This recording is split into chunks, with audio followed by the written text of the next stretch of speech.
चौटाला का विरोध किया गया था, उसके बारे में बताओ। भाई, आज जो धान की खरीद का कार्यक्रम सरकार लेट कर रही है। खरीद 1 तारीख से शुरू होनी थी, लेकिन सरकार ने 11 तारीख का टाइम दे दिया।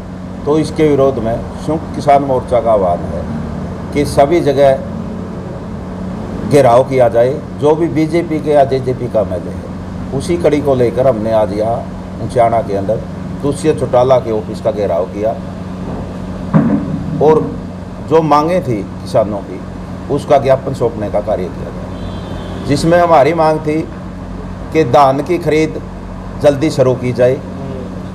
दूसरी, जो बाजरे का एमएसपी दिया जाए, एमएसपी पर खरीद हो।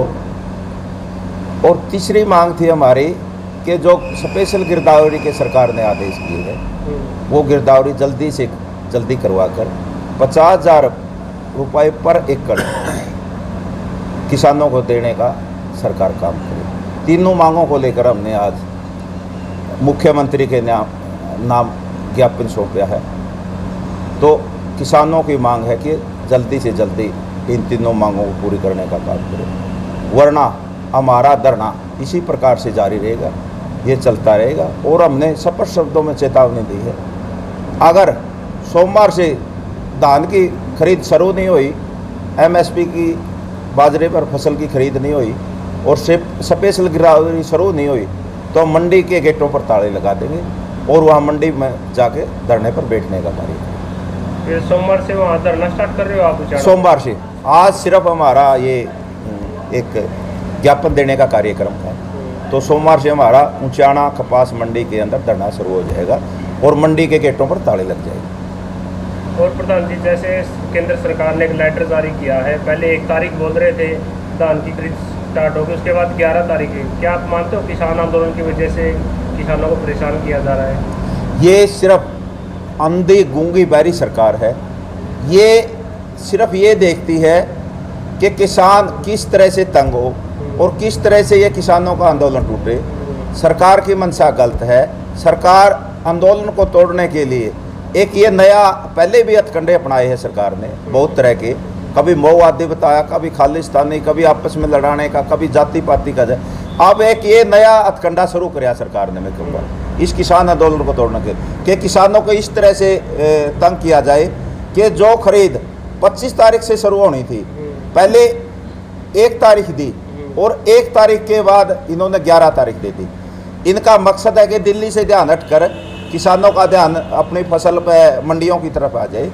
लेकिन किसान जागरूक हो चुका है, किसान मोर्चा जागरूक है। हम मंडियों के अंदर भी लड़ाई लड़ेंगे अपनी फसलों के बेचने की, और दिल्ली के बॉर्डरों पर भी लड़ाई लड़ेंगे। हमारी ये लड़ाई जारी रहेगी, जब तक जारी रहेगी जब तक ये तीनों काले कानून वापस नहीं हो जाते और एमएसपी पर हमें फसल खरीद गारंटी का कानून मिल जाता।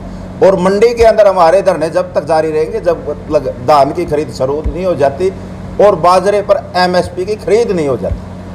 और प्रधान जी, बाजरे पर 72 भरपाई योजना के तहत बोल रहे हैं 600 रुपये देंगे, उससे किसानों को क्या लगता है?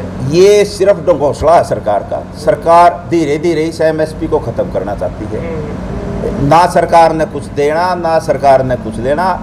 मंडियों को ख़त्म करने का सरकार का मकसद है, एमएसपी को ख़त्म करने का सरकार का मकसद है। मैं कहूँ कि यहाँ से डिप्टी सीएम है दुष्यंत चौटाला, उसने बयान भी दिया था कि जब एमएसपी पर फसल नहीं खरीदी जाएगी तो मैं त्याग पत्र दे दूंगा।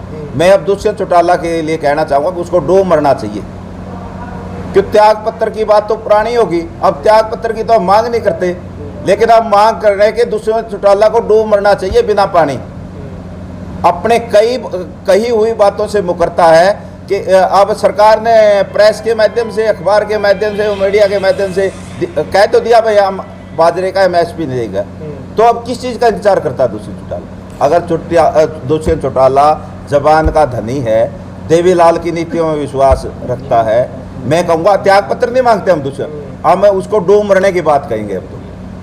अब दुष्यंत चौटाला के पास कुछ नहीं बचा, उसकी ज़मीन खिसक चुकी है, उसका जनादार ख़त्म हो चुका है। दूसरा है विजेंद्र सिंह, जो अपनी ज़बान को बंद किए हुए है बैठा है, लेकिन विजेंद्र सिंह ने भी अपनी ज़बान खोलनी चाहिए और इसमें क्लियर करना चाहिए कि आप किसानों के साथ हो या सरकार के साथ। एक तरफ तो विजेंद्र सिंह तो सरकार का समर्थन करता है, उसका बाप वीरेंद्र सिंह, मैं कहूँगा कि बुरपिया, वो एक बुरपिया का रोल अदा कर रहा है। पिछले दिनों देवीलाल की जयंती पे वो देवीलाल के मंच पे चलेगा, जिस देवीलाल को वीरेंद्र सिंह पानी पी पी के गाड़ कोसे करता, मंच पर जाके कहा कि देवीलाल मेरे को ये कह गया भाई तू सच्चाई की राजनीति करिए, और उसका इन्होंने का मंच पे चलेगा। बड़ा दुर्भाग्य है ऊंचाना वासियों के लिए। हम वीरेंद्र सिंह को ये मानते हैं कि वीरेंद्र सिंह भाई झुकेगा नहीं, लेकिन वीरेंद्र सिंह तो एक बुरपिया बन गया आज के दिन। अगर देवीलाल की जयंती, ठीक है देवीलाल महापुरुष थे, किसानों के मसीहा थे, सब मानते हैं देवीलाल को, लेकिन अगर जयंती मनानी थी जाड़ ऊंचा ना मना लेता, चापड़ा अगर आप देवीलाल का फोटो उधर करना उस पर मना लेता उसकी जयंती, किसने रोका था? लेकिन उसको इनलो का मंच पे नहीं जाना चाहिए था। जिस इनलो को सारी उम्र वीरेंद्र सिंह गाली देता रहा है, आपस में यहाँ वर्करों को लड़ाता रहा है, तो किस मुंह से वो इनलो का मंच पे गया है? वीरेंद्र सिंह ने इस बात का जवाब देना चाहिए। और प्रधान जी, जैसे अभी अगले महीने में एलनाबाद में चुनाव है, तो जीत के किसान लगातार बोल रहे हैं हम लोग एलनाबाद में पहुंचेंगे, तो क्या कुछ रहेगा वहाँ पर? जो बीजेपी और जेजेपी मिलकर चुनाव लड़ने वाली है एलनाबाद में। देखो, हमने शुंक किसान मोर्चा की तरफ से भी आह्वान है, और ये सरव खापों का इलाका है। सरव खापों ने भी सरव जातिया दारण खाप चबूतरा पालुआ पर सबसे पहले निर्णय ले लिया था 5 दिसंबर को कि किसी भी बीजेपी या जेजेपी के नेता का हम राजनीतिक सामाजिक बहिष्कार करते हैं और इलाके में नहीं घुसने देंगे।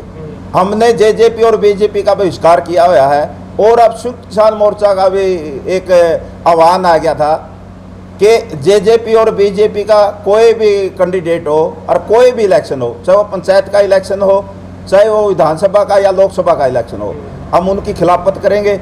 इसलिए हम एलनाबाद जाएंगे, जेजेपी और बीजेपी का जो भी कैंडिडेट आएगा उसकी खिलाफत करेंगे, और उसको अगर वहाँ पर कोई प्रोग्राम करेगा तो काले झंडे दिखाने का काम करेंगे और वहाँ से भगाने का काम करेंगे। तो ठीक है प्रधान जी।